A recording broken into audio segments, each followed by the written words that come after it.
प्रधानमंत्री नरेंद्र मोदी ने आज हिमाचल में 2 जनसभाओं को संबोधित किया। हिमाचल पहुंचने पर पहले प्रधानमंत्री ने अपने चिर परिचित अंदाज में नाहन के चौगान में विजय संकल्प रैली को संबोधित किया। इस दौरान उन्होंने कहा कि मेरे लिए ना नाहन नया है और ना ही सिरमौर, लेकिन मुझे कुछ कहना पड़ेगा कि आज का माहौल नया है। जब देश मोदी को जानता नहीं था तब भी आप लोगों ने मुझे आशीर्वाद और प्यार देने में कोई कमी नहीं रखी। समय बदला है लेकिन मोदी नहीं बदला है। मोदी का हिमाचल से वही पुराना रिश्ता है। उन्होंने कहा कि मुझे आशीर्वाद चाहिए, एक ताकतवर भारत बनाने के लिए, दूसरा विकसित भारत बनाने के लिए और तीसरा विकसित हिमाचल बनाने के लिए। वहीं इस दौरान प्रधानमंत्री ने कांग्रेस को घेरते हुए कहा कि आपने कांग्रेस का दौर देखा है, जब एक कमजोर सरकार देश में हुआ करती थी उस समय पाकिस्तान हमारे सिर पर चढ़कर नाचता था। कांग्रेस की कमजोर सरकार दुनिया में गुहार लगाती फिरती थी, लेकिन मोदी ने कहा कि भारत अब दुनिया से भीख नहीं मांगेगा, भारत अपनी लड़ाई खुद लड़ेगा। और फिर भारत ने घर में घुसकर मारा। उन्होंने कहा कि एक तरफ मोदी की गारंटी है और दूसरी तरफ कांग्रेस का बर्बादी का मॉडल। सौभी के मेरी ढाल, सौभी के राम राम, मां बाला सुंदरी, रेणुका मां और परशुराम के धरते महर्षि जमदग्नि के तपोस्थले चूड़ेश्वर महादेव, शिरगुल देवता, महासु देवता की पुण्य धरा गुरु गोविंद सिंह रे धरते पांदी आए के मुखे बहुत बहुत खुशी हसो। मुझे आशीर्वाद चाहिए विकसित भारत बनाने के लिए, मुझे आशीर्वाद चाहिए विकसित हिमाचल के लिए। देश में 5 चरणों के चुनाव हो चुके हैं। बीजेपी एनडीए की सरकार बननी पक्की हो चुकी है।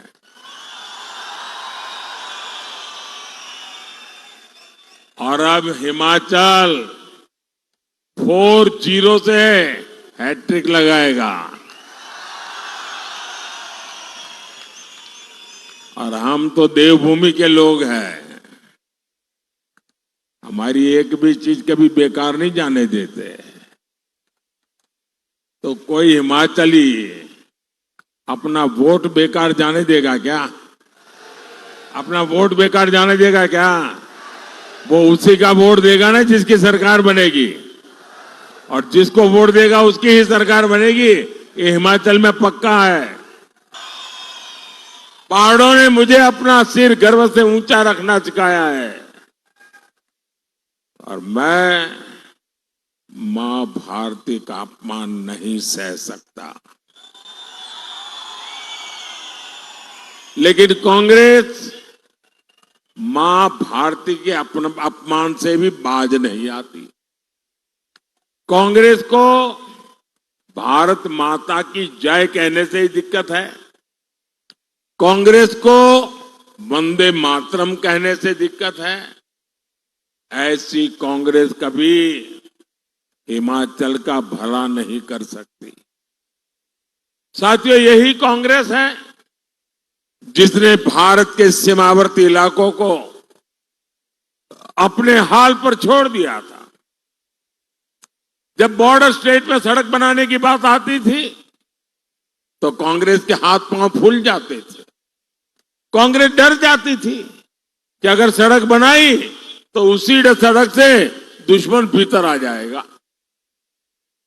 ऐसी डरपोक सोच मोदी के मिजाज के साथ मेल नहीं खाती है। मोदी ने कांग्रेस के मुकाबले कई गुना ज्यादा पैसे दिए। मोदी ने कहा है बॉर्डर पर सड़कें बनाओ, इंफ्रास्ट्रक्चर बनाओ। आज बॉर्डर किनारे सैकड़ों किलोमीटर नई सड़कें बनी है।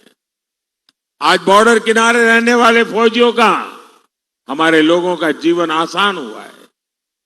साथियों, कांग्रेस ने 4 दशक तक फौजी परिवारों को 1 रैंक 1 पेंशन के लिए तरसाया और कांग्रेस ने कैसा मजाक उड़ाया। दिल्ली के जिस शाही परिवार ने हिमाचल को ये धोखा दिया, उसने मुड़कर फिर यहां अपनी शक्ल तक नहीं देखी है। भाइयों बहनों, मैं पिछले 30 साल से आपके बीच रहा हूं और शायद ही कोई ऐसा वर्ष होगा जब मैंने हिमाचल आकर के इस मिट्टी को माथे पर न चढ़ाया हो। गुजरात में रहा, मुख्यमंत्री रहा, आपसे कुछ मांगा नहीं था, लेकिन आपका प्यार, आपके आशीर्वाद को कभी मैं भूल नहीं सकता हूं। मेरे पर आपका कर्ज है और मैं हर मौके की तलाश में होता हूं कि मैं हिमाचल का कर्ज कैसे उतारूं। जब राम लला भव्य मंदिर में विराजित हुए, प्राण प्रतिष्ठा हुई, आपको आनंद हुआ कि नहीं हुआ? आपने अपने गांव में दिवाली मनाई कि नहीं मनाई? घर में दिवाली मनाई कि नहीं मनाई? हर हिंदुस्तानी खुश हुआ कि नहीं हुआ? 500 साल की लड़ाई, हमारे सभी पूर्वजों को भी खुशी हुई होगी कि नहीं होगी? लेकिन कांग्रेस पार्टी इसको भी बर्दाश्त नहीं कर पा रही है।